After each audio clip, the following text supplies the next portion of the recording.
Well, thank you, ladies and gentlemen. It's now my great pleasure to introduce the next speaker. Graham Hancock was formerly East Africa correspondent of The Economist and co-editor of New Internationalist magazine. He was for several years editor of Africa Guide, Middle East Annual Review, Latin America Annual Review, and Asia and Pacific Annual Review. From 1979 to 1981, he also edited the Traveller magazine, published by the World Expeditionary Association. Graham Hancock's previous books include Journey Through Pakistan, Ethiopia, The Challenge of Hunger, AIDS, The Deadly Epidemic, Lords of Poverty, African Ark, Peoples of the Horn, and the international bestseller, The Sign and the Seal, A Quest for the Lost Ark of the Covenant. In a review of The Sign and the Seal, Graham Hancock was credited by the Guardian newspaper with having invented a new genre, an intellectual who'd done it by a do-it-yourself sleuth. Graham Hancock has appeared on television with Michael Palin in his recent Pole to Pole series, and on BBC and CNN, as well as the National Geographic's Explorer series in stories related to The Sign and the Seal. Graham Hancock's most recent book, Fingerprints of the Gods, documents his quest for a lost civilization of antiquity. It became an instant bestseller when it was published in Britain on the 10th of April 1995, spending 6 consecutive weeks at #1 in the Sunday Times National Bestseller list, a further 6 weeks at #2, and 23 weeks in the list in total. Published in paperback in February of this year, the book immediately jumped again to the top of the bestseller list. It has been translated into a dozen languages, and by March of this year, in addition to UK sales of 90,000 copies in hardback and 80,000 copies in paperback, has sold more than 50,000 copies in hardback in the United States, and would you believe 180,000 copies in hardback in Japan. Graham Hancock is, of course, also the author, with Robert Bauval, of Keeper of Genesis, a radical new investigation into the antiquity and function of the Great Sphinx and the 3 Great Pyramids of Giza. Keeper of Genesis was first published in Britain on the 7th of May 1996 and will appear in the United States, where it's entitled The Message of the Sphinx, on the 9th of June 1996. And as you heard earlier, I'm delighted, I'm sure you are, but not too surprised to discover that Graham and Robert's latest work, Keeper of Genesis, has now shot to #1 here in the United Kingdom's bestseller list. Ladies and gentlemen, without further ado, please put your hands together and warmly welcome Mr. Graham Hancock.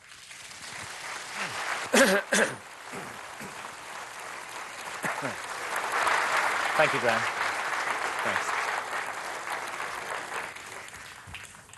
Thanks. I've got volume here, have I? Yes. Thank you very much indeed for all being here today.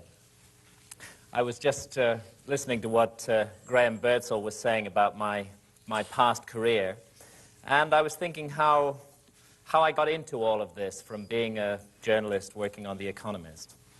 It actually happened because of repeated visits that I made to Ethiopia, and the claim that Ethiopia makes to possess the lost Ark of the Covenant. This claim was ridiculed by scholars, but as I began to look into it, I found that it rests on very solid foundations, and I ended up writing The Sign and the Seal. And that book, the research on that book, took me to Egypt, because, of course, the origins of the Ark of the Covenant lie in Egypt and in the exodus of the Israelites from Egypt.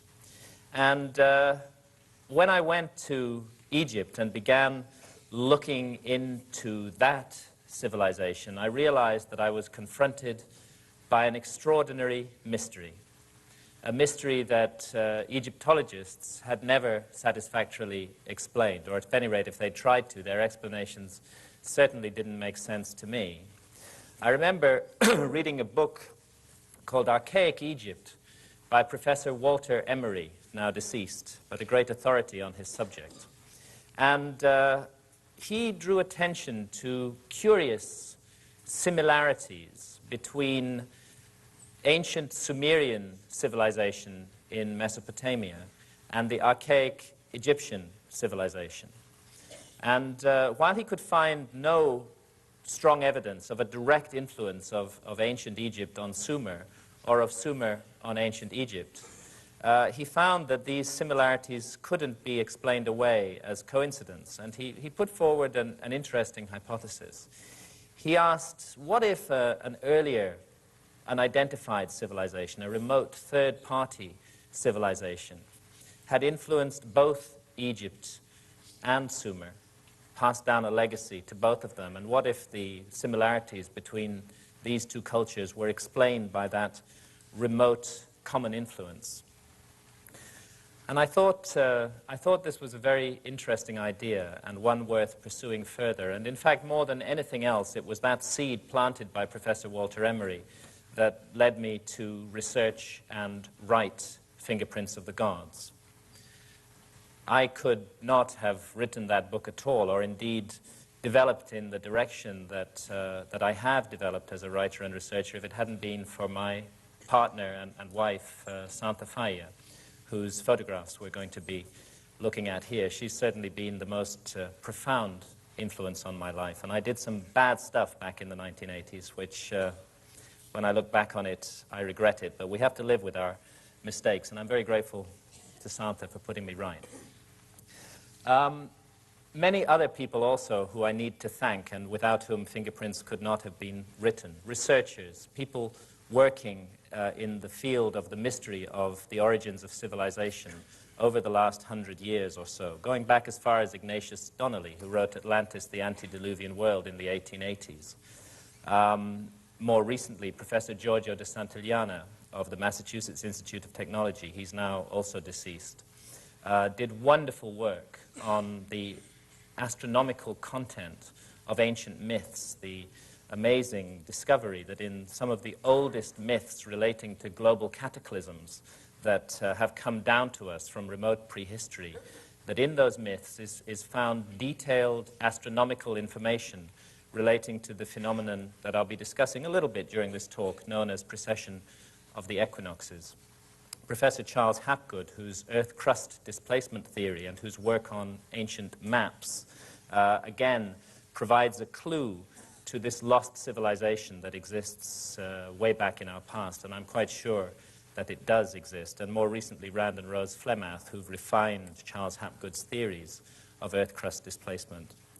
And John Anthony West, a great man who spent 20 years trying to draw the attention of Egyptologists to the erosional features of the Great Sphinx and the implications of that erosion. And of course, my friend and colleague, Robert Boval, with whom I have co-authored the new book, Keeper of Genesis. Robert's astronomical work on the Orion correlation between the pyramids and the three stars of Orion's belt is, in my view, the single most important breakthrough in this field, which has enabled the pyramids, mute for 4,500 years, to speak again and to speak in a comprehensible manner. I don't propose in this talk that I'm going to give on fingerprints today to go at all into the astronomical work that Robert and I present in Keeper of Genesis, because Robert will be doing that when he talks about Keeper of Genesis. But take it from me, the astronomy is really the key to this whole mystery. It's a way that some ancient people long ago, far more sophisticated and civilized than our historians would ever give credit for, found a way to communicate with the future, a way to wake up dormant memories in all of us, memories of that great golden age of mankind that is recorded in all our ancient myths. I'll start this talk just by looking at a few similarities, a few connections, bearing in mind what I said about Walter Emery and the theory of a remote third-party civilization. Let's extend that out from just the Middle East, from Egypt and Sumer, and let's look at connections between Egypt and the America. and the Americas, similarities that are ignored by scholars but are not explained by them. One issue concerns the face of the Great Sphinx, which we're looking at here. Robert and I are of the view, along with many of our colleagues, that the head of the Sphinx was recarved by the dynastic Egyptians, that the monument is many thousands of years older than the beginning of historic Egyptian civilization, and that it was probably originally lion-headed as well as lion-bodied, and that heavily eroded, millennially ancient leonine head was recarved into the face of a god by the early pharaohs of Egypt, perhaps at around 2500 BC, when Egyptologists think that the monument was actually created. What I want to draw attention to here is just a small point. It's pretty clear and well established that we're looking at the face of an African individual here, an African head. And I'd like to compare that with this African head, which is roughly the same size as the head of the Sphinx. It's an enormous piece of sculpture. When you stand beside it, it towers above you, and it weighs about 40 tons. The only problem with this African head is that it doesn't come from Africa at all. It comes from the Gulf of Mexico, and indeed was disinterred from the oldest archaeological strata in the Gulf of Mexico, in which it had been deliberately buried at around 13 or 1400 BC. We can say that it was buried then because organic material found alongside it has been carbon dated to that period. But I suspect the scholars may be making a mistake when they attribute this so-called Olmec head, the construction, the carving of the head, to that same period of, say, 1400 BC. It's a mistake in logic to assume that the head dates from the same period as the organic material that was buried with it. It's equally possible that it could have been a vastly ancient heirloom, a venerated treasure that was passed down over thousands of years until the time when this mysterious Olmec civilization, the supposed mother culture of Central America, also venerated it and buried it. I'm intrigued by the similarities of features between the face of the Sphinx and the face of this head. And by the way, we know nothing at all about the Olmecs. Not a single Olmec skeleton has ever been found. It's just a name that is applied to them. They're one of those mysterious high civilizations of antiquity, the origins of which are quite unknown. This also is an Olmec artifact, whoever the Olmecs were. And again, just on this theme of light similarities, I'd like to draw attention to the headdress that the figure is wearing, and to compare it with this headdress from Egypt. This is a 5th dynasty statue found at Saqqara. And I'm intrigued by the similarity of the headdress, because we're looking at cultures that are not supposed to have been in contact at all. 5th dynasty Egypt in 2300 BC and the Olmecs in 1400 BC, or perhaps much earlier than that. So how do such similarities come about? Is it just a coincidence?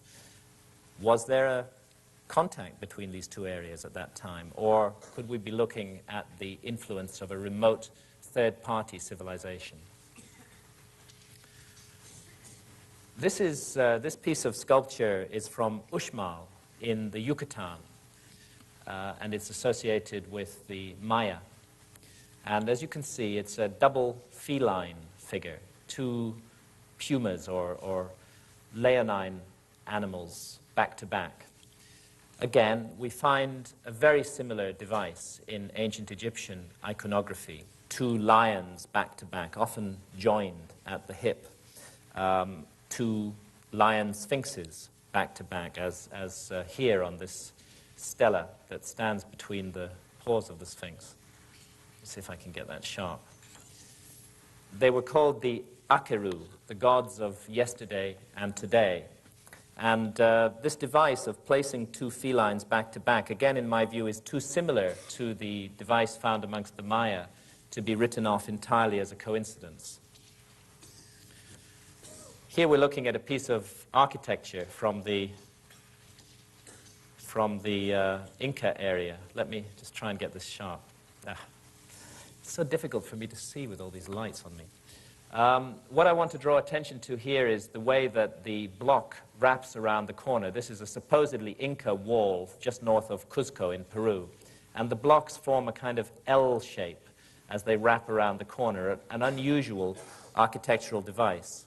We find exactly the same method of cornering here in the Valley Temple that stands next door to the Great Sphinx of Giza.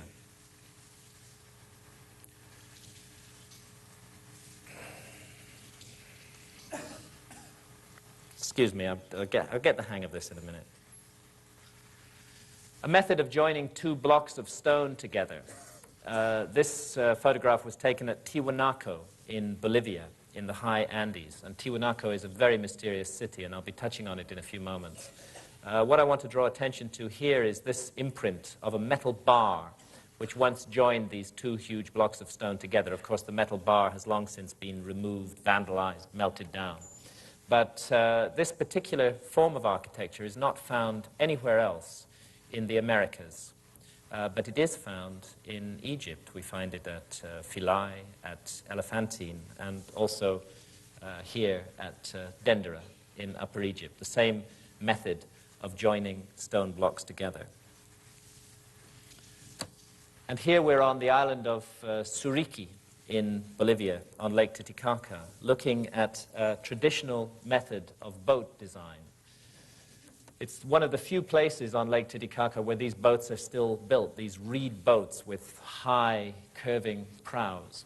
And according to local tradition, the design of these boats was brought to the Andes by the gods, by the viracochas, as they were called, gods who were remembered as being tall and pale-skinned and bearded, who'd come from across the sea to South America in a time of turmoil and darkness after a great catastrophe, and who had brought with them this kind of boat design and many, many other skills, advanced skills of civilization.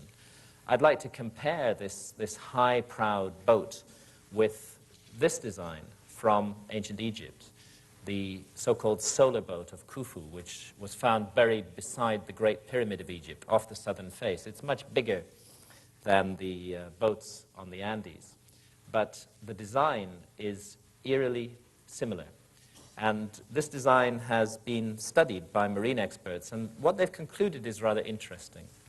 They conclude that although the materials used both in the Egyptian boats and in the Andean boats are not suitable for sailing on the open seas, the design that is incorporated in these boats could only have been evolved by a people with a long and solid tradition of oceanic navigation, people who needed boats that could cut through high waves and breakers.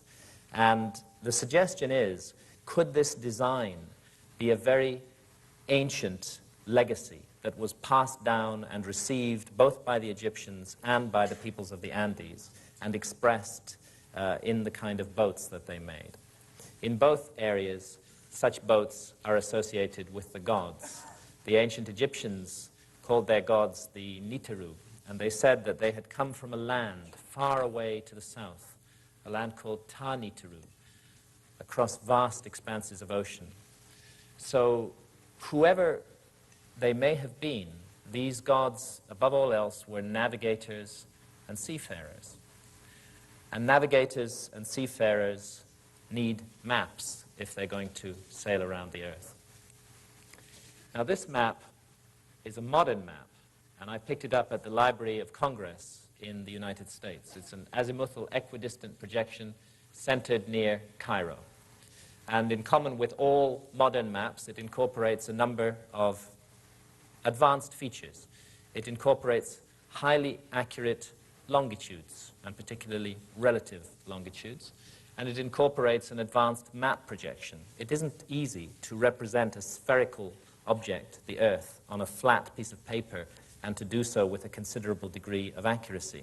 And this is a problem that cartography has had to overcome.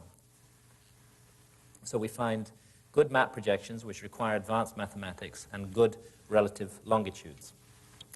Interestingly enough, there's a category of ancient map which also shows these modern features and which doesn't fit with the received view of the development of human history. One of the most famous of these maps is the Piri-Reis map. And I'm showing it here because I want to compare the projection of this map with the projection here centered on Cairo. Notice the west coast of Africa and the east coast of South America, and coming down here to the Antarctic Peninsula, tonguing up towards the south of South America. It's that precise projection that we find on this 1513 map. Again, there's the west coast of Africa, the east coast of South America. And coming down here, we find a representation of the northern Antarctic Peninsula. In 1513, when Piri-Reis drew the map, Antarctica had not been discovered. In fact, it wasn't discovered until 1818 by our civilization. So there immediately is one anomaly on this map. And another anomaly is the mathematics used in the map projection. And a third anomaly is that it incorporates highly accurate relative longitudes. To do longitudes accurately on maps requires a chronometer, a marine chronometer that will keep accurate time at sea. And again, this was something that our civilization couldn't do until the late 18th century. So this map, fragmentary though it is, appears to incorporate many features that are not supposed to have been known about in 1513. Piri-Reis explains why in these texts that he wrote on the map. He was a Turkish admiral, and he wrote these texts on the map. And what they say is that the map is not his own work. It's a work of synthesis. It's based on more than 20 earlier source maps, that he put all these maps together and derived his own map from these. And unfortunately, the source maps that Piri-Reis used have not survived. Is it possible that the advanced features of this map originate in those lost source maps, which Piri-Reis told us went back in some cases to before the time of Christ and had come from the long-lost library of Alexandria in Egypt? Another strange thing about the appearance of Antarctica on this map, it's been studied by US Air Force cartographers, and their view is that what we're actually seeing there is the subglacial topography of Antarctica, Antarctica as it looks underneath the ice that now covers it. And this raises the question, how long has Antarctica been covered with the 2-mile thick ice cap that we now presently see on it? Such questions would be irrelevant if there were no other maps in this category. If the Piri-Reis map stood alone, the most sensible thing to do would be to dismiss it as a coincidence. But it doesn't stand alone. There's hundreds of other maps that incorporate this same information at a time when our civilization had not yet acquired that information. This is the Mercator map. Mercator is rather famous for his Mercator projection that still dominates most atlases today.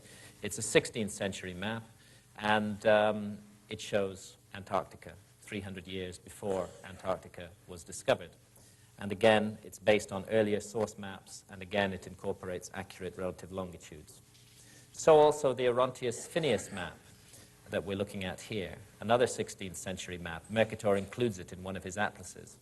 And here we see Antarctica looking a little bit different, with mountains clearly visible along the coast and rivers running down from those mountains in places where great glaciers are known to run today. It looks on this map as though Antarctica is partially deglaciated. The center of the continent appears to be featureless and ice-covered, but the coast is showing these unglaciated features. What might that mean? This is a map by Philippe Bouache, an 18th century geographer, still a good 100 years before the discovery of Antarctica. And it shows the continent as a kind of archipelago, 2 major land masses divided by a clear waterway running between them. I wonder where he got that idea from. There's a redrawing of the Mercator map and the Orontius Phineus map and the Bouache map. And here to the right, based on seismic surveys conducted in International Geophysical Year in 1958, is a view of what Antarctica actually looks like underneath all that ice that now covers it. We're looking at the subglacial landscape of Antarctica here. And while I wouldn't claim for a moment that the Buache map is a perfectly accurate representation of the subglacial topography of Antarctica, I think it's much too close to the reality to be dismissed entirely. I think that much more research needs to be done into these anomalous early maps and into the source maps that they rely upon for their information, because we just may be looking at the faint fingerprints of a lost civilization, of a navigating, seafaring civilization that explored and mapped the entire globe long before what we call history began.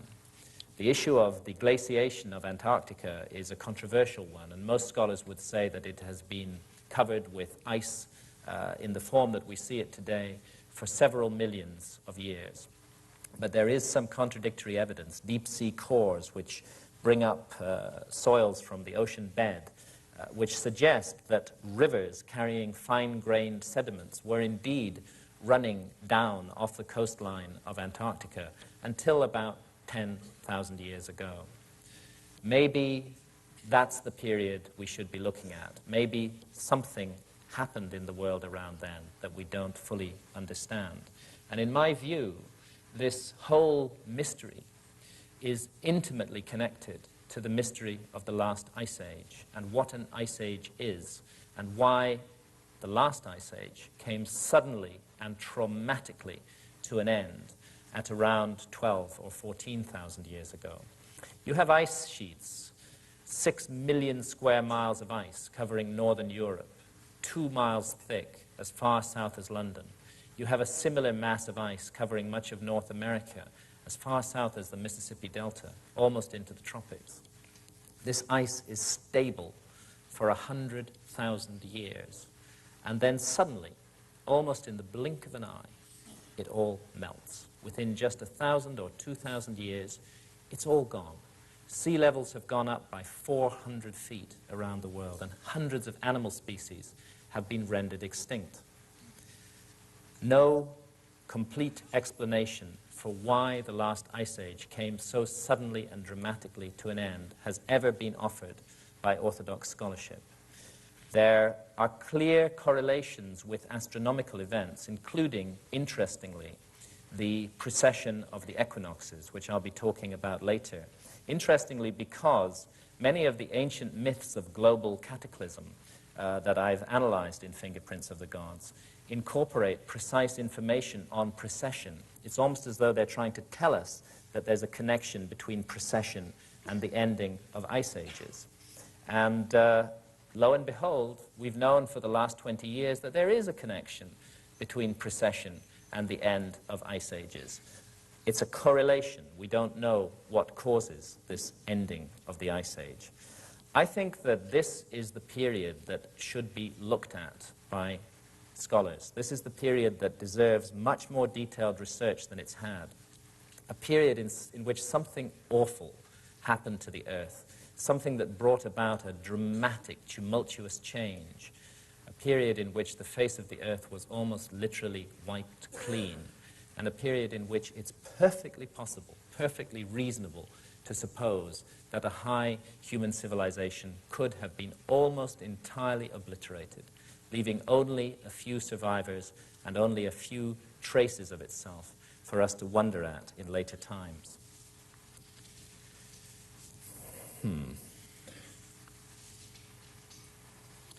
Well, there is the Earth, and that's the extended north pole of the Earth, pointing at the star Polaris in the constellation of Ursa Minori. Let me focus this a bit.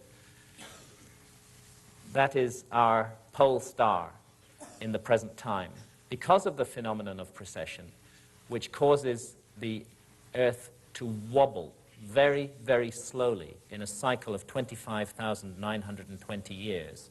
The pole star gradually changes. It will not always be Polaris, and it has not always been Polaris.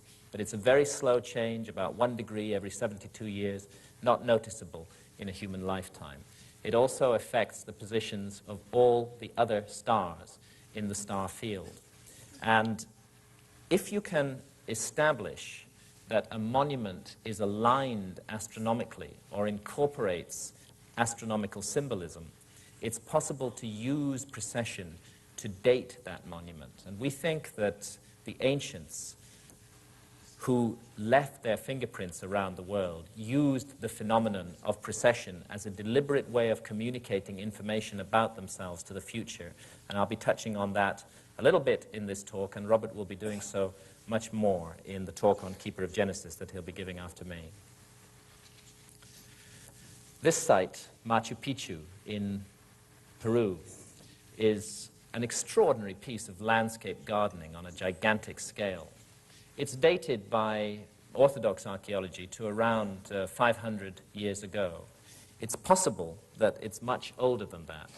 I won't go into the details here, but astronomers have studied the alignments of some of the features of Machu Picchu, and they've concluded that these were laid out thousands and thousands of years earlier than the Orthodox dating of the site. Another aspect that many of these sites have, in addition to intriguing astronomical alignments, is the use of enormous blocks of stone. We're looking here at a wall in a place called Sacsayhuaman near Cuzco, and the stone that I'm standing beside has been calculated to weigh 361 tons. In layman's terms, that's 500 Ford Sierra motor cars. It really beggars belief that this kind of work could have been done by a primitive people, to put together massive blocks of stone weighing hundreds of tons each, to align them to the stars and to join them together in these curious jigsaw puzzle formations requires amazing engineering and architectural skills. And I think that our historians and scholars tend to gloss over the implications of this much too easily. All around the world there are monuments like these, undateable by any objective technique, because you can't, as I said earlier, carbon date stone, which bear the fingerprints of a high technology in remote antiquity, or if not a high technology, at any rate a technology that we do not properly understand today. This is the Altiplano in Bolivia, in the high Andes, and I'm showing this photograph really to indicate how sparsely populated the Altiplano is, how few people live there at an altitude of more than 12,000 feet above sea level. It's not the kind of terrain that can support a large population. Crops are grown, but they come out of the ground stunted, and the yield is extremely low. As a result, very few people live on the Altiplano today.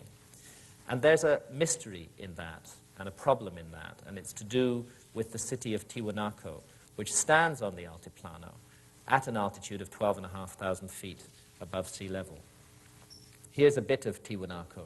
This is the piece of Tiwanaku that's called the Pumapunku, and it consists of absolutely enormous blocks of stone. I mean, they're just unimaginably large.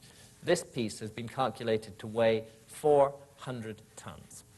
And I can't understand, I just don't see it within Orthodox historical explanation, how at this altitude above sea level, 12,500 feet, where you cannot grow crops to support a large population who could haul those stones into place, and I don't know if 400-ton blocks could be hauled into place by anybody, how this could have been done at that altitude and in that location, and why it was done. I think that the city of Tiwanaku is one of the most mysterious sites in the world. In a way, it's the New World equivalent of Giza.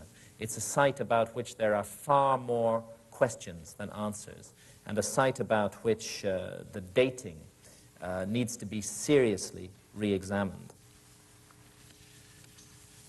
The dating of Tiwanaku by Orthodox archaeologists has for a long time been set at around 500 AD, just about 1,500 years ago. Although more recently, there are some archaeologists working in the area who have daringly sought to push that date back, and there are a few who've stuck their neck out and said that Tiwanaku may go back as far as 2000 BC. The difference of opinion amongst the scholars in itself shows how little we know about this site. The conventional view that dates it to 500 AD is based on the classical study by Professor Max Ewell, who's always cited as the great authority on Tiwanaku. I was surprised to discover that his influential book on Tiwanaku had been written without him ever having found the need to actually visit the site himself. Another scholar also worked on the site, Professor Arthur Poznański from La Paz University, and he not only visited Tiwanaku, he lived there. He lived there for the best part of 50 years, and he took very careful measurements of every aspect of the site. And he studied in particular the astronomical alignments of the site. We're looking at one of the Tiwanaku structures, the Kalasasea here, photographed in the afternoon with the sun setting towards the west. There's another astronomical phenomenon that can be used for dating monuments, and it's called the obliquity of the ecliptic. The Earth has a tilt. The axis of the Earth is tilted, and this tilt, although not many of us know it, changes very slowly like that. It nods in space in a slow cycle of about 41,000 years. And the effect of the changing obliquity is to cause the sunrise, the position of sunrise at either of the solstices, the longest and shortest days of the year, to change very slowly along the horizon. And if you can establish that certain structures were aligned to a solstitial rising of the sun by a people who normally were extremely accurate in what they did, and if that alignment is out, it's suggestive of an older date for the site. Poznański, to howls of derision from his fellow scholars, pointed out that the solstitial alignments of certain monuments in Tiwanaku were out. And when he calculated the time when those alignments would have been perfectly exact, he came to around 12,000 years ago. And he suggested daringly that Tiwanaku might be the oldest city in the world, that it might originally have been laid out and aligned to the solstitial risings of the sun 12,000 or more years ago. Of course, his view is not accepted. It's universally ridiculed by our scholars. And yet there are aspects of the Tiwanaku site which strongly support the notion that it's extremely ancient. One of them is this monument, known as the Gateway of the Sun. All these names that are given to structures at Tiwanaku are entirely arbitrary because we know nothing about the people who built Tiwanaku. When the Spanish first arrived in the Andes, they asked the Incas, "Did you build these monuments?" And the Incas laughed. They said, "No way, we didn't build these monuments. These monuments were built thousands of years ago by the gods." Well, such ideas are considered to be whimsy by our scholars, and yet they may not be whimsy. Let's have a look on the reverse of the Gateway of the Sun. And what I want to draw attention to here is this feature, this frieze that is carved on the reverse of the Gateway of the Sun, and this particular aspect of it here. I don't think I'm hallucinating. I think that I'm looking at two large ears, two eyes, a trunk, and two tusks. In other words, I think that I'm looking at the face of some sort of elephant. If I am looking at the face of some sort of elephant, then there's a real problem with the dating of this site, because there have not been any elephant-like creatures in the New World for a very long time. In fact, you have to go back to around 10,000 BC, around 12,000 years ago, to find a creature that fits that bill. And that creature, here's a biological reconstruction drawing of it, was called Cuvier-Ronius. It was one of those great Ice Age mammals that became extinct suddenly and dramatically at the end of the last Ice Age. Could we be looking at a drawing, a carving of Cuvier-Ronius done from life long before history began? And here, another ancient piece of stone from Tiwanaku. Very faded, very worn down, but let's trace out this figure that appears on it. There's the two hind legs, the two front legs, the open mouth, the uplifted snout, the ears, the curved back, and the tail of an apparently unidentifiable species of mammal. It doesn't look anything like any animal that runs around in the Andes today. But it does look very like an extinct mammal, and that mammal was called Toxodon. There's a biological reconstruction drawing of Toxodon. And Toxodon, like Cuvier-Ronius, became extinct at around 12,000 years ago, and prior to that had been found plentifully in the area of Tiwanaku. With these kind of carvings and the astronomical dating done by Poznański, I think there's a prima facie case for a complete re-examination of what Tiwanaku might really be and how old it might be and what it might mean. And there is other evidence that points in that direction as well. We're looking at Lake Titicaca here and at one of those reed boats. And Lake Titicaca today is 12 miles away and 100 feet lower than Tiwanaku. And yet, even Orthodox archaeologists agree that Tiwanaku was built originally as a port on the shores of Lake Titicaca. There's massive harbor constructions to be found at Tiwanaku, and there's really no doubt that it was built as a port. So the question is, how long does it take a lake like Lake Titicaca to recede in depth by 100 feet and 12 miles away from the edge of the city of Tiwanaku? I discussed this problem with geologists from the British Geological Survey working in that area. Oddly enough, they didn't know about Tiwanaku, but they did know about Lake Titicaca. And they told me that that amount of recession of that particular lake would have taken at least 10,000 years. So another science, geology, is pointing to a far greater antiquity for the city of Tiwanaku than is accepted by our scholars today. Finally, from Tiwanaku, I want to draw attention to this figure. It's assumed to be, and it probably is, an image of that legendary god, Viracocha, who came with his demigods, the Viracochas, to South America long, long ago, who's remembered in all those myths. Again, it's a very worn piece of stone, but the goatee beard of this figure, this rather extravagant goatee beard, is quite easy to make out. That's how Viracocha is described in all the legends, a tall, pale-skinned, bearded figure. And his description does not fit in any way the description of the indigenous inhabitants of that region. Indeed, the description of these Viracochas and the memory of them was so strongly held in South America that when the Spanish under Pizarro arrived to loot and rape and destroy the culture of South America, to wipe clean the memory banks of mankind in South America, to our loss, I may add, they were not initially opposed. It was assumed that they were the Viracochas returning, and because the Viracochas had been remembered as good people, bringers of civilization, it was mistakenly assumed that these European pirates were also good people. Well, we know now that they were not, and that they've cost us dear in what they did in South America, leaving us only fragmentary evidence to go by. Precisely the same problem occurred in Central America, in Mexico. There was also a memory of a tall, pale-skinned, bearded god. He was called Quetzalcoatl. He too had come from across the sea in a time of darkness, in a boat that moved by itself without paddles. He too was remembered as a civilization bringer and associated with the ending of a great flood. And in South America, in Central America, as in South America, the Spanish, in that case under Cortez, were again initially welcomed because they were assumed to be Quetzalcoatl and his demigods returning. This memory of pale, bearded figures who do not look like Central American Indians is reflected in many stone carvings that are found in the earliest archaeological strata of Central America.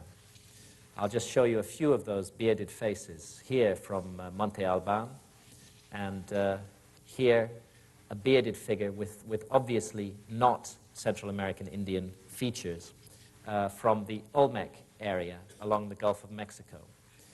This figure would be dated at least to 1300 BC and may, on the same reasoning as those Olmec heads, be much older than that. The slide has not dropped there, but never mind. There's another bearded figure, again from Monte Alban. And it's in precisely these same ancient archaeological strata that we find these African heads. the presence of African individuals in the oldest strata in Central America and of bearded Caucasian-looking figures in the oldest strata of Central America, and the fact that they're together in the same strata cannot be explained by the orthodox theory of history, which has Europeans and Africans arriving in Central America at the time of Columbus and not before. This figure is from Chichen Itza in the Yucatan. It's a god called Shakmul, and it's associated with the grisly rites of sacrifice that were practiced throughout much of Central America. The plate that Shakmul is holding across his belly was for the reception of freshly butchered human hearts, and the sacrificial victim would have approached this gruesome figure up a set of stairs here, would have been marched around behind him, placed on an altar in back there, and ritually murdered.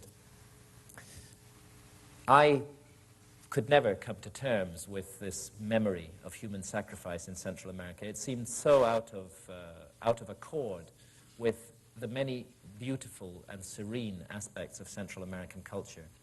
I tried to look into it and to find out why it was that people like the Aztecs were so savage in the sacrifices they conducted. And the Aztecs would routinely sacrifice up to 80,000 people every year. They believed that they were a chosen tribe, that they had a divine mission, and that that mission was to prevent the end of the world. They believed that there had been 4 previous epochs of the earth that they called the 4 previous suns, and that the last one, 4 Atl, had been brought to an end by a tremendous earth-destroying deluge. And they believed that we live in the 5th sun, or 5th epoch of the earth, and that somehow through a strange, distorted reasoning, they felt that by offering up human blood and hearts to the sun, they might prevent, or at any rate postpone, this prophesied ending of the world in which we live. The practice of human sacrifice in Central America was known as pachi, and pachi means to open the mouth. A high priest and 4 assistants participated in the ritual. A hard physical blow, of course, was struck to the body of the sacrificial victim, and it was believed that at the moment of death, his soul would rise directly to the heavens and become a star in the sky. Oddly enough, in ancient Egypt, Egypt of the pharaohs, there was also a ceremony called the opening of the mouth.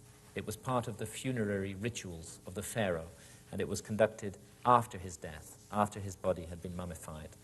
A high priest and 4 assistants participated. A hard physical blow was struck to the mummified body of the pharaoh. And after the completion of the opening of the mouth ceremony, it was believed that the soul of the pharaoh would rise directly to the heavens and become a star in the sky. Are we looking at just another amazing coincidence here? Or is it possible that an explanation for these eerie similarities can be found in the notion of a remote, third-party, ancestral civilization which influenced both Egypt and its ideas and Central America and its ideas, which passed down a common legacy to both places, a legacy that was perhaps used very differently in both of those places, but which still retained down through thousands of years certain common features, particularly this notion of the opening of the mouth and the stellar destiny of the soul. The Maya who built this monument, this is the pyramid of Quetzalcoatl, or Kukulkan as he was known in the Yucatan at Chichen Itza, were an astonishing civilization, and perhaps their greatest achievement, or it's thought until recently to have been their achievement, was their calendar system, the Mayan calendar. But we know now that the Olmecs, those mysterious predecessors of the Maya, used precisely the same calendar. So it's clear that the Maya inherited it from the Olmecs. And is it possible that the Olmecs inherited it from an even earlier and higher civilization, long lost to history? This is a calendar that incorporates a more accurate length of the solar year that we use in our Gregorian calendar today. It's based on precise and extremely careful, long-term astronomical observations of the heavens, observations that focused, amongst other things, on the synodic return of the planet Venus, and measured that extremely precisely. It's the work of master astronomers. It's this calendar, the Olmec or Mayan calendar, which most thoroughly enshrines the notion of recurrent destructions of the earth, that we live in great cycles, and that each cycle will sooner or later come to an end and end the world in which we live. And like the Aztecs, the Maya believed that there had been 4 previous epochs of the earth, and that we still live in the 5th epoch, the 5th sun. But unlike the Aztecs, the Maya, through their calendar, were able to calculate exactly when the 5th epoch of the earth would come to an end. When we translate their calendar into our calendar, we find that they're telling us that all civilization will be ended by a great movement of the earth on the 23rd of December, 2012 AD. I promise that I'm not running up and down Oxford Street in a sandwich board, crying that the end of the world is nigh. I sincerely hope that the end of the world is not nigh. I would like my children and all our children to have a bright and happy future in this garden of experience that we call the earth, and the opportunity to learn and to grow and to face challenges just as we have all done. But I don't think that we should write off the warnings that have come down to us from the past as though they certainly have no meaning, because these warnings have come down to us from wise people, people whose origins we really do not understand. And I'd just like to mention in passing that all of these warnings also say something else. They say that the destruction of the world is not entirely an act of God or nature, that in some mysterious manner we ourselves are always involved in it. We ourselves, through our actions, through our cruelty, through our materialism, play a role in the destruction of our environment.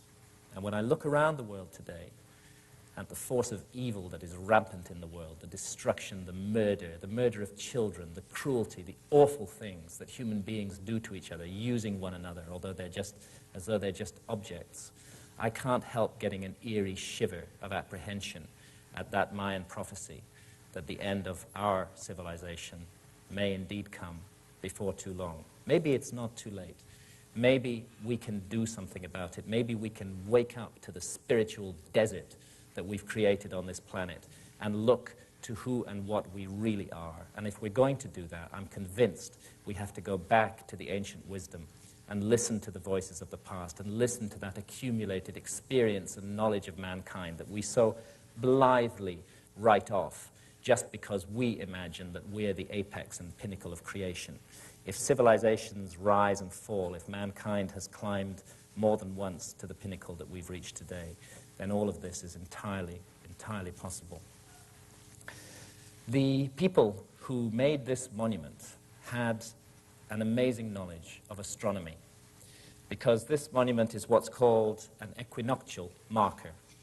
Every year on the spring equinox, the figure of a gigantic feathered serpent is seen to undulate up and down this stairway for a little bit over 3 hours. It's an illusion of light and shadow, a trick.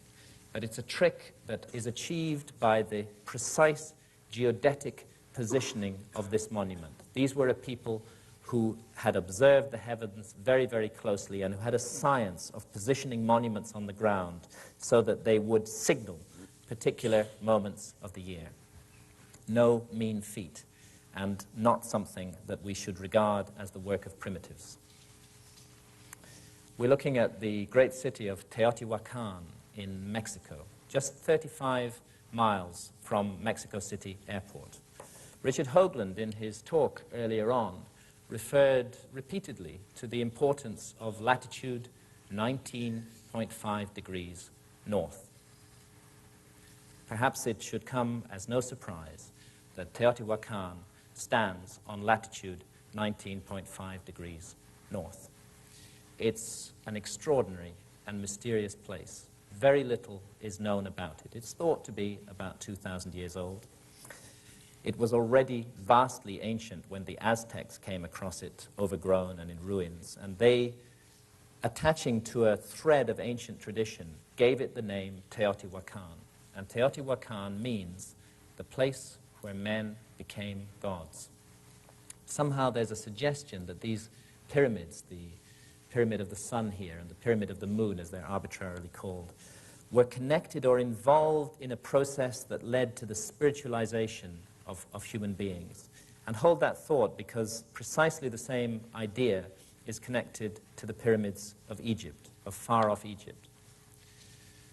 Mexican tourists looking down the so-called Way of the Dead from the Pyramid of the Moon at the Pyramid of the Sun in Teotihuacan. The Way of the Dead has recently been researched by archaeoastronomers, and they've concluded that it's a terrestrial diagram of the Milky Way, that it represents the Milky Way on the ground. Also interesting because in the ancient Egyptian system of ideas, as Robert will be explaining in much more detail later, the River Nile was seen as the terrestrial counterpart of the Milky Way, the winding waterway in the sky. And a closer look at the Pyramid of the Sun. Its base is almost identical in length to the base of the Great Pyramid of Egypt, but its height is a little bit shorter. But both monuments have a number of things in common in addition to their pyramidal shape. And what they have most in common is the mathematical value pi. Pi is a little bit over 3.14, and it's the formula that we need to use in order to calculate the circumference of any circle or sphere from its radius. If we know the radius of a circle, all we have to do is multiply it by 2 pi, and we'll get a precise printout of the circumference of that circle. In this case, if you take the height of the Pyramid of the Sun and multiply it by 4 pi, you get an exact printout of the perimeter of the base, which is odd because the Central American peoples are not supposed to have had any knowledge of such abstruse mathematical ideas as pi. Pi is attributed by our scholars to the Greeks. The discovery of pi is attributed to the Greeks, and the Central Americans and the Egyptians are not supposed to have had any knowledge of this kind of mathematics. Yet we find pi incorporated with great precision into the dimensions of the Great Pyramid of Egypt, the last surviving wonder of the ancient world, which is at least 4,500 years old, perhaps older, and which long predates any Greek civilization. Egyptologists don't dispute that pi is found in this monument, and it's found in precisely the ratio that we need to calculate the circumference of a sphere from its radius. If you take the height of the Great Pyramid and multiply it by 2 pi, you get an exact printout of the perimeter of the base. The Egyptological theory on this is that it happened by accident, that the Egyptians or whoever built the pyramid incorporated pi in it by accident. It was just one of those things. And in Egyptological theory, it has to be an accident because they cannot accept that the pyramid builders had knowledge of advanced mathematics. I do not think it's an accident, and nor do any of my colleagues working in this field. And one of the reasons that we don't think it's an accident is to do with this phenomenon of precession, the wobble on the axis of the Earth that I've mentioned to you already, which takes place at a very precise rate. I'm going to need to explain this in a little bit of detail, involves some numbers. When you take the height of the Great Pyramid and multiply it by a particular value, by 43,200, you get an exact printout of the polar radius of the Earth. And when you take the base perimeter of the Great Pyramid and multiply it by that same value, 43,200, you get a printout of the equatorial circumference of the Earth. We think that one of the many functions of this monument was to serve as a mathematical scale model of the northern hemisphere of the Earth. And the reason that we think that is the scale used. This monument, to use one of Richard Hoagland's phrases, knows where it is on the planet. It knows what it is. I'll try and explain why. There are 4 key moments, astronomically speaking, in the year. The winter solstice, when the north pole of the Earth points most directly away from the sun. The summer solstice, the longest day, when the north pole points most directly towards the sun. And the 2 equinoxes, spring and autumn, when the Earth in its orbit lies broadside on to the sun. It's an accident of the cosmos that in the plane of the Earth's orbit around the sun, which astronomers call the ecliptic, but of course at a vast distance away in space, are distributed 12 famous constellations. These are the 12 constellations of the zodiac. And because of this phenomenon of precession, the background constellation against which the sun is seen to rise at dawn on the spring equinox very slowly changes. The Earth reaches this broadside-on moment to the sun slightly earlier in its orbit each year. It's a difference of 1 degree every 72 years. The effect of this is that the ruling astronomical sign, the ruling constellation of the zodiac, which houses the sun on the spring equinox, very slowly changes. And it takes 2,160 years exactly for the sun to pass entirely through one sign of the zodiac. That's what the old song about living in the dawning of the age of Aquarius is to do with. Aquarius will soon be housing the sun on the spring equinox as a result of the phenomenon of precession. Now, if you take 2,160 and multiply it by 20, you get 43,200, which is the scale used in the pyramid-Earth ratio. And we think that it was very deliberately used to signal what this monument is, one of its functions. They wanted to build a monument that was very massive and that no reversion to barbarism could destroy, and which was a mathematical scale model of the northern hemisphere of the Earth. They needed a scale on these criteria somewhere between 1 to 40,000 and 1 to 50,000. And they chose 1 to 43,200 because it's a significant scale, because their mathematical model of the Earth was keyed in to the Earth itself by the scale used, keyed in to the characteristic signature of the Earth, the rate of precession of its axis, 43,200 being connected mathematically to the rate of precession. The intention was that in a future time, an astronomically literate civilization would be able to work out the cleverness that went into the design of this monument. What those ancient pyramid builders did not reckon with was that the site would be monopolized for 150 years by a group of intellectual barbarians called Egyptologists, who cannot accept under any circumstances that any intelligent behavior of this sort could have been connected to the last surviving wonder of the ancient world. I'm standing on top of the Great Pyramid here, and that means I'm standing on latitude 30. The Great Pyramid stands precisely 1/3 of the way between the equator and the North Pole. Egyptologists know this, but again, they regard it as an accident. So many accidents are called for by their theory of history that I think it's time we seriously questioned that theory and stopped blindly accepting it. This monument weighs 6 million tons. 6 million tons. And its sides are perfectly oriented to the cardinal directions. The north face of the Great Pyramid faces directly towards the North Pole of the Earth. The deviation is just 3/60ths of a single degree. By the way, the deviation of the meridian building of the Greenwich Observatory in London is 9/60ths of a degree. This monument is more precisely aligned to true north than the Greenwich Observatory in London. This monument is the work of master astronomers and master engineers, master surveyors, a work of brilliance and genius,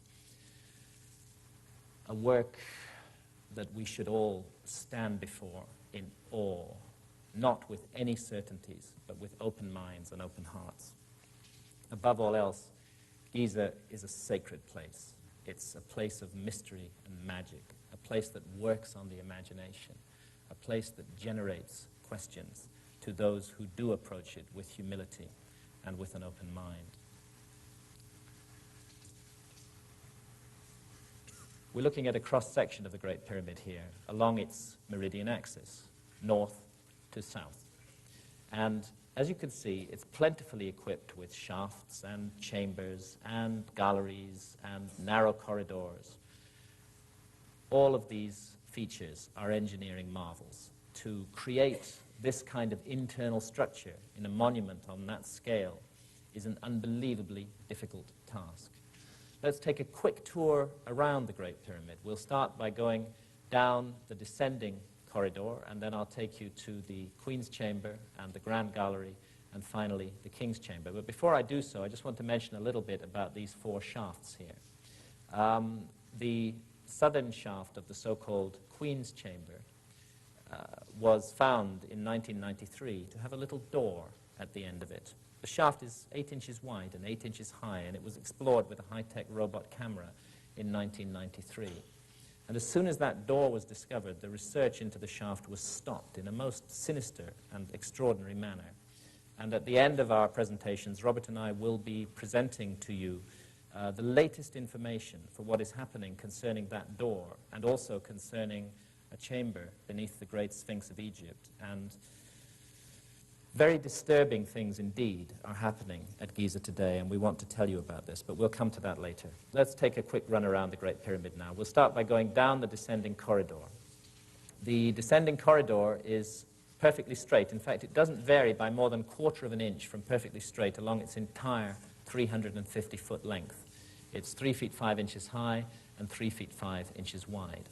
And at the bottom of it, we find the subterranean chamber, so-called. Now, Egyptologists have a theory about this chamber, and everything is theory where the Great Pyramid is concerned, because the monument is uninscribed. There's nothing really in it which tells us what the chambers are for. It's all theory. The Egyptological theory about this subterranean chamber is based on its unfinished appearance, these fins of rock that we find at the western end, and the generally rough look of it.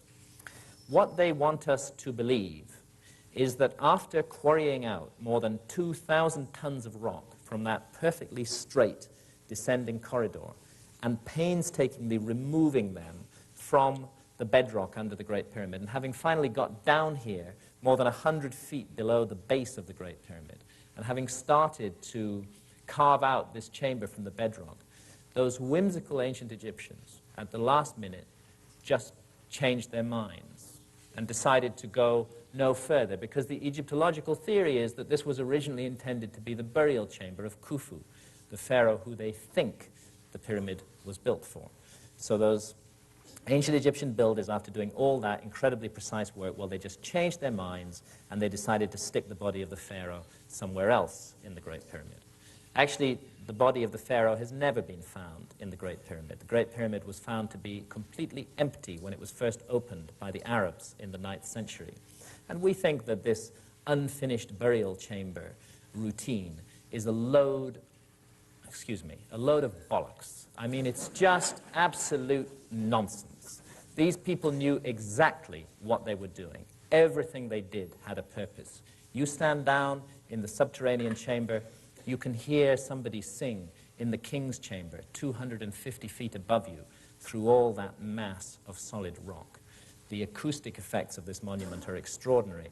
And one thing that our friend John Anthony West has suggested, and I think it's a damn sight better theory than the theory of the Egyptologists, is that what they were actually doing with this chamber was tuning the pyramid, that they were tuning its acoustic effects. And when they had extracted precisely the right amount of rock from under the pyramid to hit precisely the right note that they wanted, that's when they stopped. That's why it looks unfinished. It's not unfinished at all. It was fulfilling a plan, a function.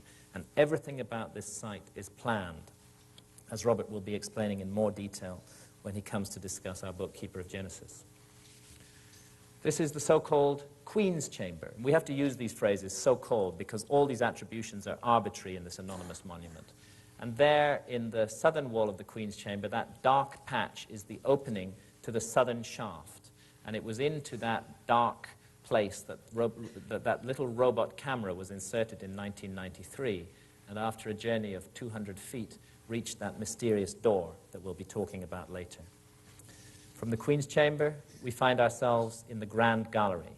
It's 153 feet long and 28 feet high. It's a corbel vault.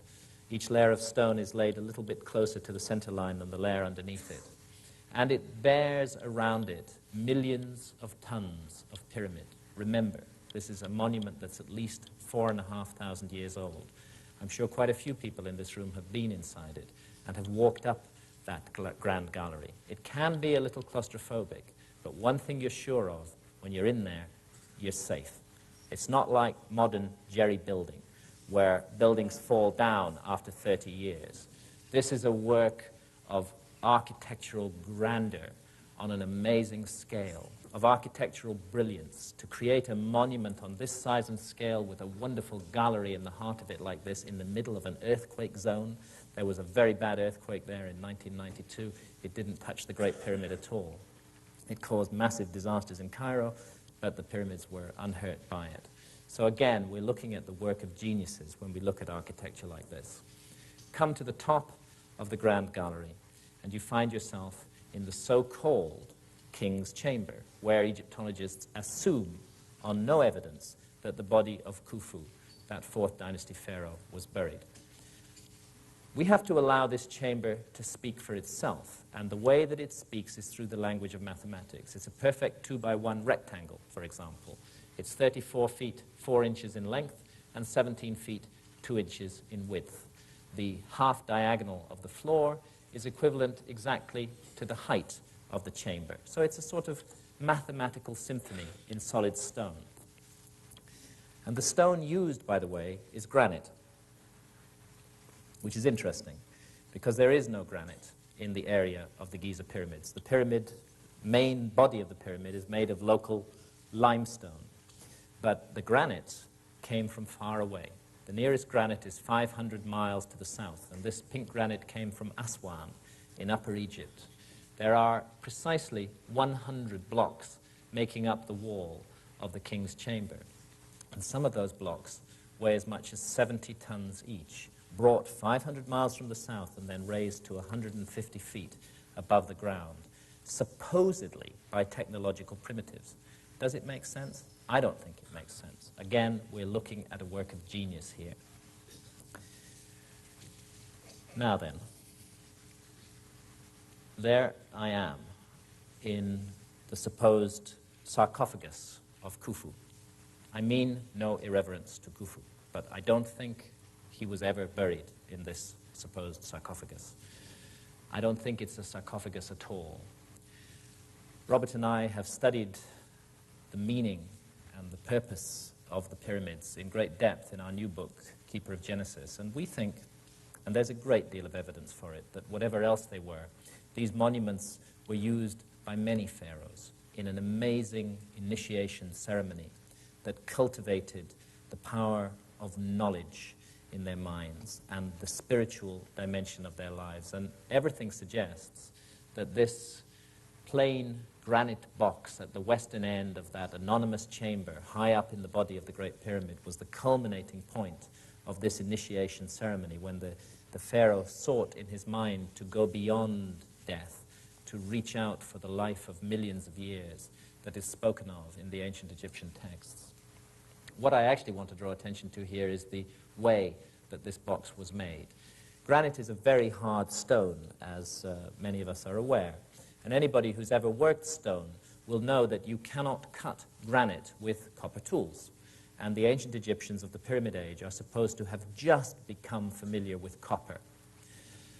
More interestingly than that, it's become clear that this box and many other granite artifacts like it were not made by using abrasive drills, by using abrasion, sand, to gradually wear away the granite.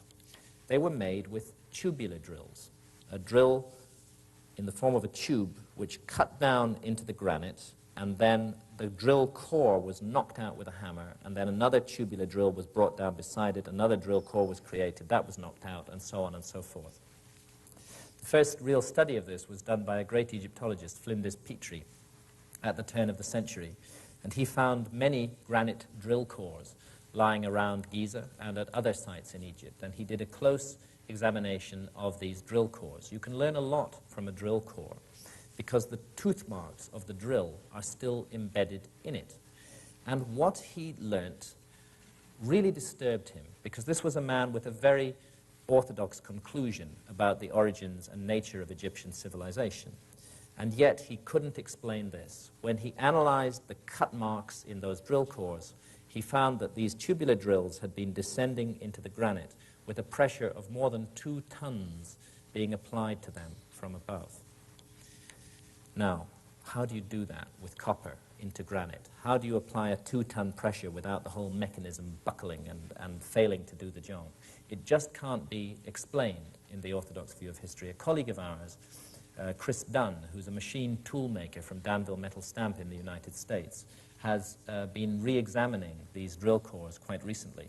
And he's come to an astounding conclusion, which I'll simply report to you without going further than that. His analysis of the cut marks suggests that whatever drills these people were using were cutting into the granite 500 times faster than modern power drills.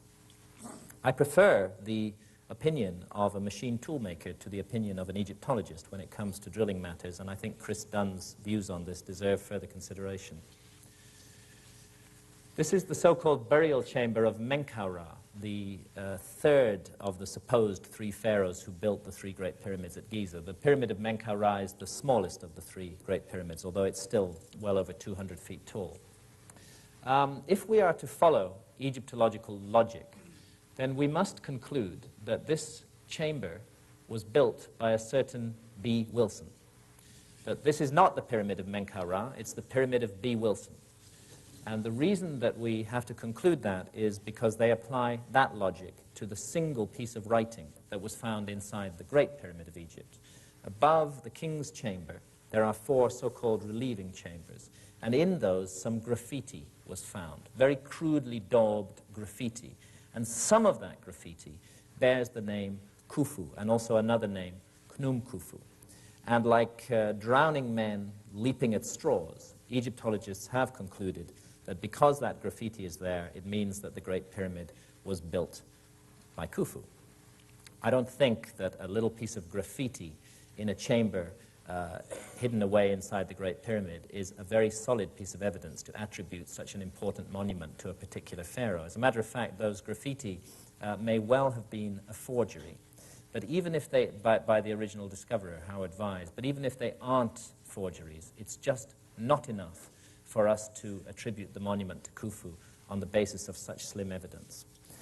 Where B. Wilson wrote his name, we see a curved roof. It's a sort of barrel vault, and these are granite blocks that form the ceiling, and they were hollowed out from underneath. It doesn't look very prepossessing, but when you get above it, you begin to realize the construction problems that were involved in making this roof. There I am on the top end of those ceiling beams. This is how they look above. And I want to make clear there's no way that these blocks were lowered down from above, because this is an entirely subterranean chamber. And the only way it can be reached is through a long corridor system that finally culminates in the chamber. So all of these blocks were brought in through that long corridor system. They weigh 20 tons each. And as you can see, there's hardly room for me to crouch in the area where they've been placed. There just isn't enough room to position blocks of that size and weight in the way that we see them there. So again, like it or not, we're looking at the evidence of a building technology that we don't understand. And quite often, when we go to Giza, we pass by things like this without realizing what they really mean. If I can get it into focus, we're looking down on the Great Sphinx of Egypt from the side of the Great Pyramid. The Great Sphinx, as Robert will explain, faces perfectly due east. It's oriented precisely to due east.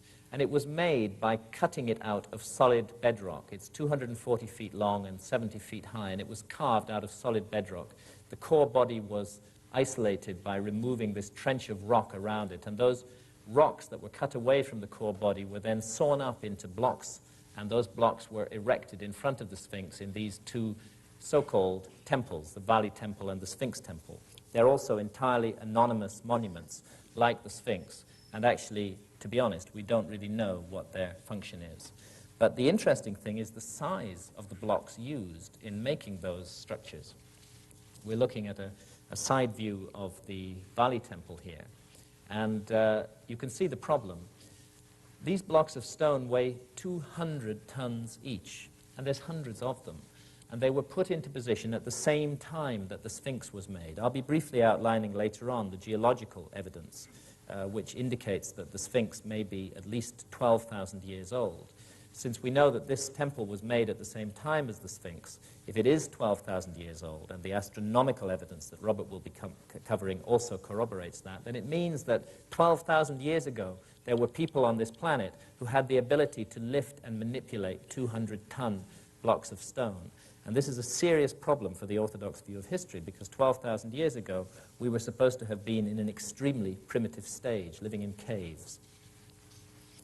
There's one other place in Egypt where you find these bare stone anonymous monuments using vast blocks, very similar to those of the Valley temples. And this is the Osirion in Upper Egypt, near Abydos. It lies at a level 50 feet below surrounding temples. But because there is a temple of Seti I nearby, albeit 50 feet above it, archaeologists have deduced with their characteristic brilliance that this amazing structure must have been made by Seti I.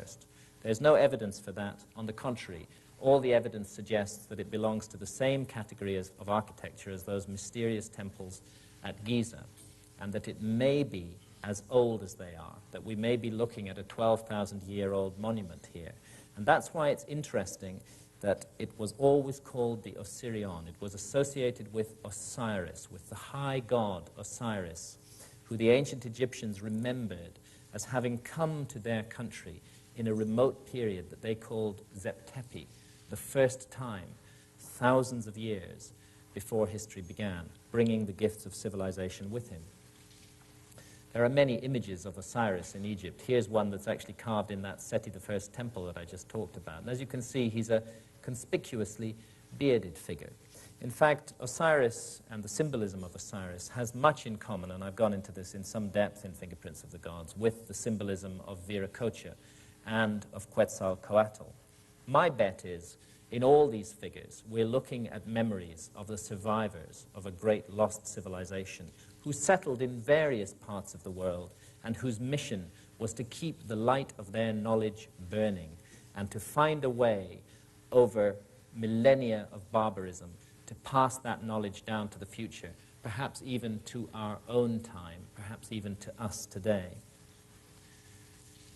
As I said, Osiris was remembered by the ancient Egyptians as having come in the first time, long before history began. You talk to Egyptologists about Egyptian history, and they will tell you that they know far more about the history of Egypt than the ancient Egyptians did themselves. This arrogant statement has been made in print by several Egyptologists, and yet the Egyptological chronology of ancient Egypt is based entirely on ancient Egyptian records, records such as these. This is the king list of Pharaoh Seti I at Abydos, and he's showing his young son, Ramesses II, a list of all the kings of Egypt who'd ruled before their time, together with the lengths of their reigns. And the notion that we have of 30 dynasties of Egyptian pharaohs is based on this king list and on other king lists like these. On the opposite wall of the same temple is another list, which again is matched by many other lists that the ancient Egyptians passed down. And this is a list of a mysterious group of beings called the Shemsu Hor, the followers of Horus, who were believed by the ancient Egyptians to have ruled in Egypt for thousands of years before the first pharaoh of the first dynasty took the throne. The followers of Horus, who retained a memory of the divine origins of their civilization, whose mission was to pass that memory down to the future, and who were attributed by the ancient Egyptians themselves as the guardians of the wisdom legacy that ancient Egypt inherited. These references to the first time, to the followers of Horus, to this remote prehistoric period when the gods came to Egypt, are found again and again in the oldest scriptures of mankind, carved on the walls here of a 5th dynasty pyramid, the Pyramid of Unas at Saqqara. These are called the pyramid texts, and they were compiled roughly in the epoch of 2500 to 2300 BC. They contain repeated references to this mysterious period the first time. And I'll leave it to Robert, in his talk on our book, Keeper of Genesis, to really bring out what the first time means. It's difficult to see in this light, but on the ceiling of this chamber, there are hundreds of stars, and the pyramid texts are full of references to the stars and to the heavens, very precise and very specific references. What we think is that astronomy can be used to arrive at a precise date for the first time, as Robert will be showing you. Astronomy relating to these monuments on this profoundly astronomically aligned site. This photograph was taken at the winter solstice with the sun overhead the pyramid of Menkaure. And just a little bit on the Sphinx. When we say the word Sphinx, we're actually speaking the ancient Egyptian language, because Sphinx is a corruption through Greek of the ancient Egyptian phrase sheshep-ankh. And sheshep-ankh means living image, living image. But the question is, whose living image does the Sphinx represent? Egyptologists think they know the answer to this question. And their theory about who the Sphinx represents and about the age of the Sphinx, their opinion on this matter, is falsely presented as fact in all our textbooks and all our encyclopedias. You look up the Sphinx of Egypt in the Encyclopedia Britannica or any other text of that nature, and you'll be told, without any question mark over the matter, that it was built by the pharaoh Khafre in his own image in around 2500 BC. And yet, the Great Sphinx, like the pyramids, is an entirely anonymous monument. And since it's carved from raw stone, we have no objective way of dating it. What we're dealing with that attribution to Khafre is purely and simply Egyptological opinion. And as Robert and I have gone on with our work into Giza and into the monuments of Giza, we have come to trust Egyptological opinion on these matters less and less. In fact, we don't think that the Egyptological opinion on these matters is right at all. We think the Egyptologists have got it totally and utterly wrong. Perhaps you agree with us, perhaps you don't. But one thing is for sure. It's very bad scholarship that the opinion of scholars should be presented as fact when it isn't fact. Let's see what the Egyptological opinion about the identification of the Sphinx really rests on. One thing it rests on is the face of the Sphinx. Egyptologists tell us that this anonymous monument looks like Khafre.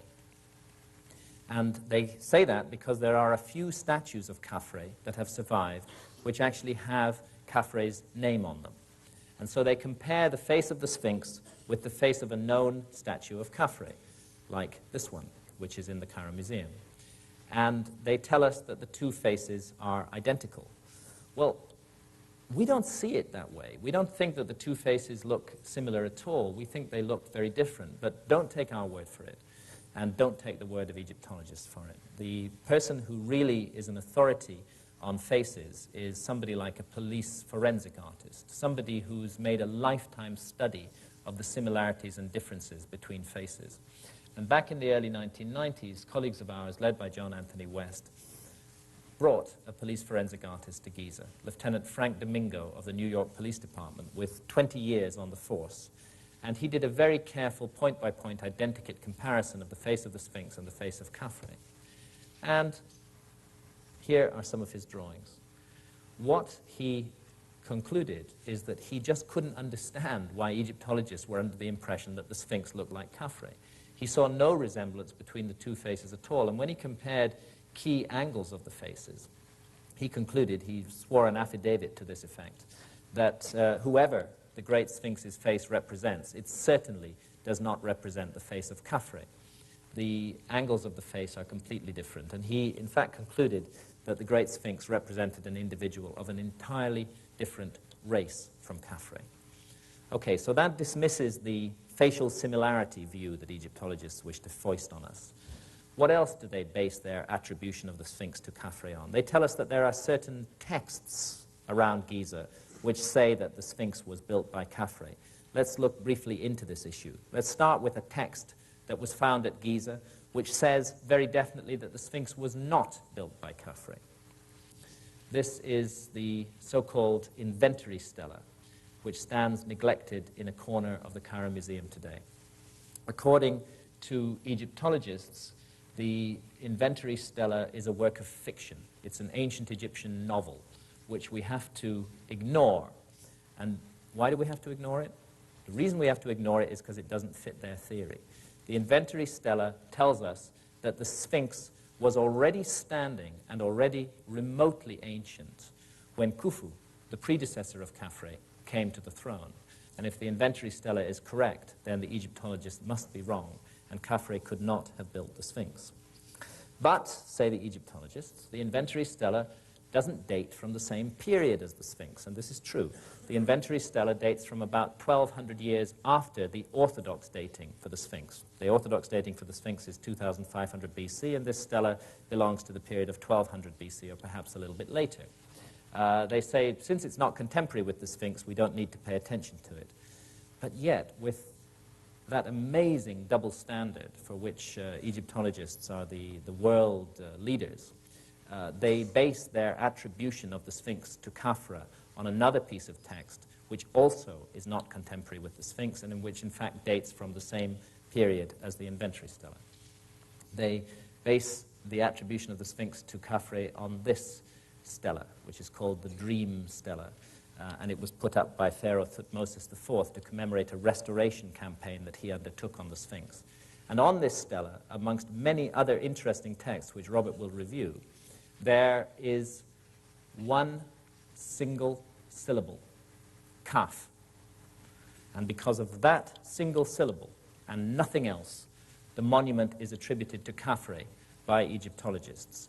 They wish us to believe that Thutmose was telling us that Khafre had built the Sphinx, that he was commemorating the building of the Sphinx by Khafre. He might equally well have been telling us that Khafre was an earlier restorer of the Sphinx, or he might not have been referring to Khafre at all, because it's just a single syllable kaf. So, on such flimsy foundations, perhaps the most important monument of the ancient world has been attributed for the last century or so to a particular pharaoh in a particular epoch. We think that it's vastly, vastly older than that. And I'm not going to go into the details of that. Robert will give all the details in his talk on Keeper of Genesis. But what I will briefly mention is the geology. Between 1991 and 1993, the Sphinx was studied by Professor Robert Schoch of Boston University, a leading geologist and one of the world's recognized specialists in the weathering of limestone. And he was brought to the site by our colleague John Anthony West, who had noticed these curious erosional features on the side of the Sphinx, and particularly prominently on the trench of bedrock out of which the Sphinx is cut, which obviously was made at the same time as the Sphinx. This undulating profile, this scalloped undulating profile, and these vertical fissures that run down through the rock could not have been caused by sand erosion, and they could not have been caused by wind erosion. They could only have been caused by one thing, and that is exposure to a very, very, very long period of heavy rainfall. And Professor Robert Schoch has put his reputation on the line, and he's subsequently been endorsed in this matter by hundreds of fellow geologists and opposed by very few, when he says that what we're looking at on the Sphinx, these, by the way, are later restoration blocks, what we're looking at on the Sphinx and on the surrounding trench is classic precipitation-induced weathering. The problem is that in 2500 BC, when the Sphinx is supposed to have been built, Egypt was as bone dry as it is today. The climate conditions did not exist then, and they have not existed since, to cause this kind of weathering around the Sphinx. The last time that sufficient rains fell in the Eastern Sahara to have caused such weathering, when the Sahara Desert was still green, was around the end of the last ice age, focusing us back again towards that period, that mysterious period when the ice age came suddenly to an end around 12,000 years ago. Sooner or later, as you go around the world, as I did, looking at these sites, at the myths, at the monuments, at the memories that have been passed down, at the fingerprints of what becomes more and more real as a great lost civilization, you have to begin to ask yourself, if I'm finding the fingerprints, where is the body? Where is the rest of this civilization? Why do we find so little? And I'm convinced that the answer to this question lies in the cataclysm that brought the last ice age to an end. And as I said earlier, the ending of the last ice age is an enormous geological mystery, and we do not really understand what brought it to an end. But when you have millions of square miles of 2-mile thick ice melting in just a couple of thousand years, you are by definition looking at a cataclysm. We live on a planet that revolves around a star. In fact, the Earth is revolving around the Sun at 66,600 miles per hour, which means that we've traveled well over 70,000 miles tonight while I've been talking. If you stand on the equator of the Earth, you're spinning with the rotation of the Earth at 1,000 miles per hour. And our planet is subjected to the gravitational pull of the Moon that circles around it, and of neighboring planets in the solar system, and of the Sun itself. With all this massive rotational centrifugal activity, once you become conscious of it, you begin to realize how fragile our environment may really be. And back in the 1950s, a radical theory was proposed to explain the end of the last ice age by Professor Charles Hapgood in the United States. And Hapgood's theory of Earth crust displacement was endorsed fully at the time as to its physics by Albert Einstein. The theory has never been accepted by orthodox geologists, and I'm not sure if it's right, but I think it's worth consideration. Broadly, what Hapgood and Einstein were arguing is that from time to time, the entire outer crust of the Earth can move, shift in one piece around the body of the Earth. And when this happens, land that is in cold parts of the planet, close to one or other of the poles, and thus naturally covered by ice, is moved cataclysmically into warmer parts of the planet, and thus naturally melts very, very rapidly. And at the same time, land that's in warm parts of the planet is shifted into colder parts of the planet. And as I said earlier on, the work on Earth crust displacement that Hapgood and Einstein did has subsequently been refined in a very interesting manner by Rand and Rose Flemath in Canada, whose book, When the Sky Fell, I would urge everybody to read, because it's the most detailed analysis of the Earth crust displacement theory. What this theory offers is an explanation for the sudden ending of the Ice Age. Broadly speaking, it happened, Einstein said, because of the asymmetrical distribution of ice around the poles, the massive buildup of ice at the poles, and all these spinning rotational forces. Sooner or later, a trigger moment is reached, and the precessional wobble of the Earth comes into it, which causes all that asymmetrically deposited ice, that massive weight of ice, to exert sufficient thrust on the crust of the Earth to set the whole crust in motion. And such an idea does explain how we lose a whole civilization, indeed how we lose a whole continent on which such a civilization might have grown up. Because according to the Earth crust displacement theory, the continent of Antarctica, which features in all those ancient maps, was not 17,000 years ago where it is today. Prior to the displacement of the crust, it was much further north, and the Antarctic Peninsula would have been entirely deglaciated and would have offered a comfortable environment for a high civilization to grow up. Then this shifting of the crust, which brings the so-called Ice Age to an end, moves Antarctica dead center onto the Antarctic Circle, and gradually the ice begins to build up over that continent, burying the remains, the body of that great lost civilization. As I say, I don't know if the Earth crust displacement theory is correct. All I do know is that something awful happened to the Earth at the end of the last Ice Age. Maybe it isn't Earth crust displacement. Maybe it's some kind of more radical pole flip which involves the whole Earth moving in space. Maybe it's something to do with our cosmic environment. Recent evidence has come out of a giant comet striking the Earth at around that period, at around the 10th millennium BC. And such a comet, scientists are now seriously arguing, may have been at the root of the worldwide traditions of deluge and disaster that I review in Fingerprints of the Gods.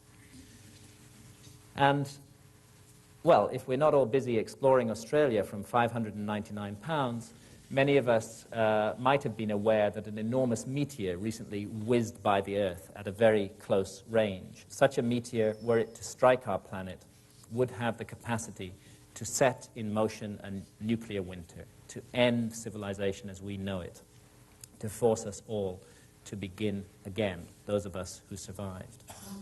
The earliest surviving mention of the lost continent of Atlantis was passed down to us by the Greek philosopher Plato. And Plato got his information, he said in the Timaeus, from Solon, an earlier Greek philosopher. And Solon, in turn, and lawmaker, got his information from an Egyptian priest, a priest of Sais in the Delta. And what that priest said, referring to records going back more than 9,000 years before his time, was this. He said that our Earth is periodically visited by a gigantic cataclysm, and that every time this happens, mankind is forced to begin again like children, with no memory of what went before. And I suspect, I really do, that that's what we are. We're a species with amnesia. We're children who've forgotten our own parents. But those parents who were destroyed in that great cataclysm at the end of the last ice age, I'm now certain that some of them did survive, and that they settled in places like the high Andes, and most prominently of all in Giza, where the three great pyramids and the great Sphinx stand. And they, Robert and I are now convinced, found a way to pass down the memory of who they were and of the special, wondrous knowledge that they had to the future. They found a way to wake us up again. They created a kind of alarm clock for the planet, a beacon that would draw people towards it, and at the right time, when conditions were right, would wake us up. And when I look around the world today, amidst all the turmoil and killing and disaster, I also see a sign of hope. I see a great awakening of consciousness amongst open-minded people everywhere. I think that ancient beacon is working. I think the message that it has sent down the ages is beginning to come through loud and clear. And what Robert and I have tried to do in Keeper of Genesis is get to grips with the beginning of that message, begin to decode it, as Robert will be telling you when he gives his talk in about 10 minutes' time. Thank you very much indeed.